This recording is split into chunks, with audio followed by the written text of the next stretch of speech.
Autism myths, there's a ton of them online, and I've got 7 in particular that I'm going to run through with you today and just generally debunk.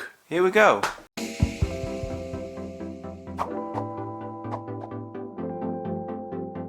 Well, hello people, how you guys doing? Hope you're doing well. Now today I have 7 myths about autism which aren't necessarily true or not true at all, and I'm just going to give you the facts. But if you're brand new to my channel, basically I talk about autism on a weekly basis, so if you want to learn more, consider subscribing, hitting that notification bell so you do not miss any videos from me. Now the first autism myth is that autism is a mental illness. Autism is a mental health condition.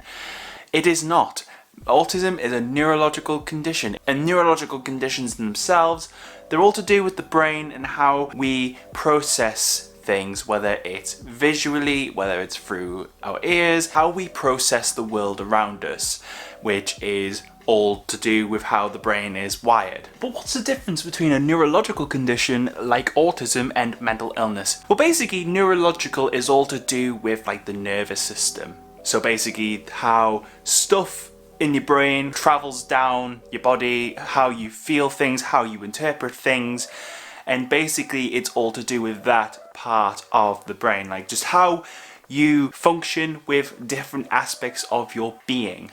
Whereas mental illness, mental health related conditions, it's a separate part of the brain anyway, because it's all to do with like emotion, how you think about things, how you manage your mood. But there is a difference between neurological conditions such as autism and then mental health related issues. Though autism and mental health, they can interlink from time to time, so I can understand the confusion and the myth around that. The second myth about autism is that it's a boy's condition. This is simply not true. Girls can be autistic as well. I mean, the official figures say it's every 4 boys to 1 girl, but it could be a lot more than that. To be honest, there's not a lot that's known about females on the spectrum. And just for this example, you know, there is a difference between the way males present and the way females present. And obviously just because you identify as male does not necessarily mean you don't identify with female autism related symptoms, and vice versa. Because I identify as a male, but I do appreciate and actually kind of relate to some of the female aspects to autism, such as masculine, for example. I can really relate to the masculine side of things where, you know, you hide your traits or make it less obvious that you're on the spectrum, for example. So yeah, autism is not a condition just for boys. The third myth, autistic people are antisocial. Now this myth in particular I do get frustrated by, because I feel autistic people can be incredibly social, but I feel it really depends on the situation at hand, how the person themselves feels comfortable in that situation. If they don't feel comfortable, then they may not want to speak or be able to speak. If I'm at home with my fiance and there's a few of us, like a few friends and stuff like that, and we're just having like a chit chat, that's absolutely fine because I can actually hear them. That's a thing with autism as well. For me, I find auditory processing quite difficult.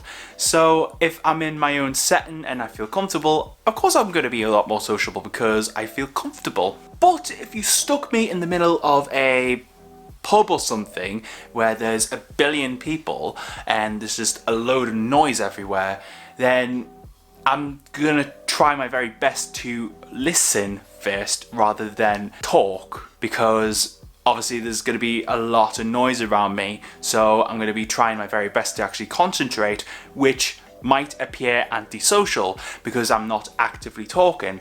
But it's not because I'm antisocial, it's because I'm having a tough time actually listening to the conversation at hand, and sometimes I might not hear everything and I don't want to say something that just sounds really stupid. So personally for me, I feel a bit uncomfortable talking if I can't hear everything that's going on, or if someone says something in a way that I just don't get. I just don't know how to react to that sometimes, so it might appear that I come across quite cold or antisocial. But this myth about autistic people being antisocial, not true. Fourth one, and this is another one that I really don't like. Autistic people have zero empathy. Autistic people can feel a lot of empathy for things, and we can feel emotion, you know, we're not robots. If I haven't gone through that experience, then I don't know what to do, I don't know what to say. So for me, I feel it's hard to empathize with that person, exactly how they are feeling. I can understand how they're feeling. There is a difference between empathizing and understanding someone's situation or feeling. So for example, if something happens in someone's personal life, say, I don't know, my best friend broke up with their boyfriend, for example, and my best friend's sad about it.